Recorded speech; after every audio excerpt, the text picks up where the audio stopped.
आज पहली चीज़ वीडियो रात को शूट कर रहा हूँ, तो रात को वीडियो रिकॉर्ड कर रहा हूँ, तो बेसिकली थोड़ा सा लाइटिंग का इशू होगा, तो उसको थोड़ा अवॉइड करना। ठीक है, तो आज जैसा कि कहा था बात करूँगा मैथ्स की, क्वांट की बिगिनर्स के लिए। एंड बिगिनर से मेरा मतलब है कि आप एसबीआई क्लर्क को एम नहीं कर रहे हैं, बिकॉज आप मैं मान रहा हूँ कि आप आज से स्टार्ट कर रहे हैं, तो अगर आप आज से भी करते हैं तो एसबीआई क्लर्क में सारा टाइम नहीं बचा है, तो अगर जून में नहीं तो जुलाई में पेपर होने के काफ़ी हाई चांसेस हैं। तो मैं मान रहा हूँ कि आप SBI PO, IBPS clerk, IBPS PO या फिर आरआरबी इनको एम करके चल रहे हैं। ठीक है, तो बेसिकली बात करते हैं अपने क्वांट की। तो मैंने बोला है आपको कि हमेशा बोला है कि बेसिक स्ट्रॉन्ग कीजिए, बेसिक स्ट्रॉन्ग कीजिए, बट बेसिक्स है क्या आपने? तो बेसिकली आप जानते हैं कि quant is all about numbers. तो अगर आप बिगनर्स हैं तो सबसे पहला आपका काम यही है कि आपको नंबर्स से काफ़ी फेमिलियर होना है, नंबर्स के साथ आपको खेलना है थोड़ा बहुत। अभी आप जो अपना ये वर्ड प्रॉब्लम्स है उसके ऊपर नहीं जाना, आपको स्टार्टिंग में ही परेशान हो जाओगे फालतू में, कोई पॉइंट नहीं है। तो सबसे बेस्ट क्या रहेगा, अगर आप बिगनर हैं, आपको अभी 1 हफ्ता हुआ है, 2 हफ्ता हुआ है, आपको समझ नहीं आ रहा है कि क्या करना चाहिए, कहाँ से शुरू करूँ, क्या करूँ, तो बेस्ट आपका ये है कि पहले आपको सबसे बेसिक चीज़ टेबल्स याद होनी चाहिए। 25 तक, 30 तक होने चाहिए टेबल्स याद आपको। ठीक है, स्क्वायर्स एंड क्यूब्स 25 तक होने चाहिए। 25 भी मैं 30 तक ही कर लीजिए इसको, बिकॉज 30 तक स्क्वायर्स भी आपको आने चाहिए। एंड स्क्वायर्स निकालने की काफ़ी अच्छे ट्रिक्स हैं ऑनलाइन, बहुत सारी है, जो आपको ईजी लगे वो करो, बिकॉज काफ़ी ज़्यादा काम आएगी, ट्रस्ट मी, काफ़ी ज़्यादा काम आएगी ये। तो स्क्वायर के ट्रिक आप आई गेस वाईफाई स्टडी पे साहिल सर हैं, उनसे सीख सकते हैं, काफ़ी अच्छा सिखाया उन्होंने। ठीक है, और स्क्वायर रूट की भी काफ़ी अच्छी ट्रिक है उनकी। ठीक है, तो ये हो गया बेसिक, जो बिल्कुल ही सबसे पहले करना है हमें टेबल्स, नंबर्स याद करने हैं, टेबल्स याद करने हैं, ताकि उससे क्या होगा, हमारी थोड़ी बहुत कैलकुलेशन स्पीड तेज होगी। ठीक है, नंबर्स हो गए। अब आपने एक दिन ये कर लिया, नेक्स्ट डे आप क्या कर सकते हैं, आपको शुरू करना है अपना क्वाड, जो बहुत ही मतलब कि स्कोरिंग चीज़ें हैं, बट बहुत ही बेसिक चीज़ें हैं। फॉर एग्जाम्पल आपका क्वाड्रेटिक इक्वेशन, मैं आज साथ थोड़ा सोर्स बताता रहूँगा आपको, ताकि आपको सोर्स में इतने इशू ना हो, जहाँ से मैंने पढ़ा था उसका बताऊँगा। ठीक है, तो क्वाड्रेटिक इक्वेशन जो मैंने पढ़ा था वो पढ़ा था मैंने वाईफाई स्टडी के अरुण सर से। ट्रस्ट मी, मैंने उनसे इतना ज़्यादा नहीं पढ़ा है, बट जितना पढ़ा है मैंने उनसे क्वाड्रेटिक इक्वेशन पढ़ी थी एंड सिंप्लीफिकेशन पढ़ी थी। तो क्वाड्रेटिक इक्वेशन जो पढ़ाया उन्होंने वो काफ़ी ज़्यादा अच्छा था, मतलब साइन वाला उनसे सीखा मैंने। एंड अगर इक्वेशन रूट वाली है तो वो कैसे करना है वो सीखा उनसे। तो आपका काम हो गया ये क्वाड्रेटिक इक्वेशन। ठीक है, फिर आप कीजिए नंबर सीरीज। नंबर सीरीज में missing number series and non number series दोनों। देखिए ये जो मैं चीज़ें बता रहा हूँ ना, ये है तो बेसिक, बट एग्जाम में ना आपको, ट्रस्ट में, एग्जाम में आपको अरिथमेटिक क्लियर नहीं कराएगा, एग्जाम आपको क्लियर कराएगा ये सब चीज़ें। एग्जाम आपको अरिथमेटिक इतना मार्क्स नहीं देगा, आपके पास टाइम भी नहीं था कि आप अरिथमेटिक इतना कर पाए।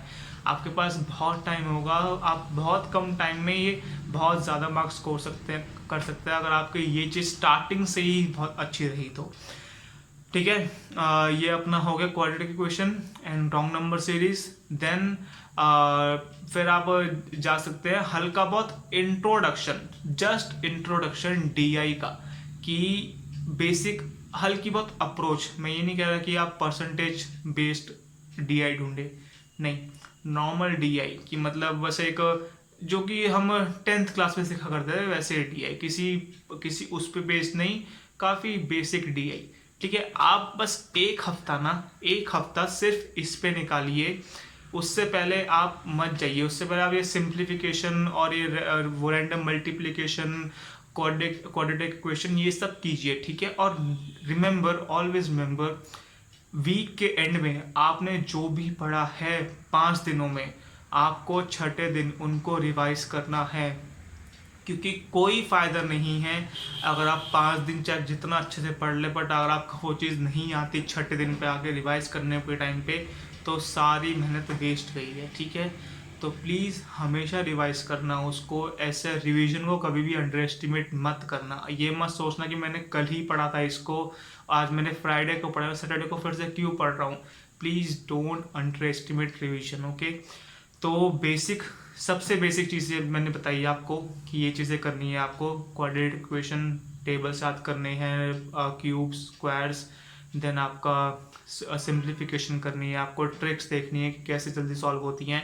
ये चीज़ें होगी आपकी स्टार्टिंग वीक की। उसके बाद आप जा सकते हैं परसेंटेज चैप्टर पे, percentage chapter and ratio chapter.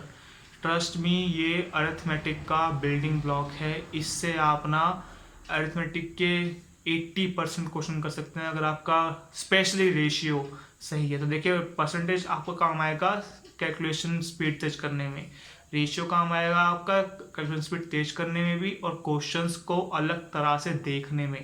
तो प्लीज़ रेशियो और परसेंटेज को बहुत अच्छे से करना। सबसे ज़्यादा टाइम आपको इन्वेस्ट करना चाहिए किस चीज़ में, तो वो है अरिथमेटिक पार्ट में। सिर्फ ठीक है, क्वांटिटी की बात नहीं कर रहा, अरिथमेटिक की बात कर रहा हूँ। तो वो है आपका रेशियो और परसेंटेज चैप्टर, ये आपका बिल्डिंग ब्लॉक है अरिथमेटिक पार्ट का, ठीक है। तो प्लीज़ स्टार्टिंग में आप एकदम से अरिथमेटिक मत जाइए, एकदम से परसेंट चैप्टर मत उठाइए। पहले आप थोड़ा सा नंबर्स के साथ फेमिलियर हो जाइए कि करना कैसे है। जैसे जैसे आप आगे बढ़ते रहेंगे वैसे वैसे आपको चीज़ें आसान लगेगी, ठीक है। स्टार्टिंग में लगेगा क्वांट टफ है। मुझे भी लगता था, मैं साइंस बैकग्राउंड को होके मुझे लगता था कि यार मतलब जो मैंने पढ़ा है ये काफ़ी डिफरेंट है उससे, ऑब्वियसली है। बट अगर आप थोड़ी रेगुलरिटी बना कर रखेंगे तो चीज़ें आपको दिखेगा काफ़ी ईजी है। तो प्लीज़ जैसे मैंने बताया आपको उसको फॉलो कर सकते हैं। मेरे एडवाइस है, ये कोई हार्ड एंड फास्ट रूल नहीं है, एक एडवाइस है जैसे मैंने फॉलो किया था, ठीक है। उसके बाद जो आपको बेस्ट लगे आप वो ट्राई कीजिए। एंड ऑलवेज रिमेंबर, आप मशीन नहीं हैं। अपने आप को एक दिन का रेस्ट दीजिए, ठीक है। आपके ब्रेन को रेस्ट चाहिए।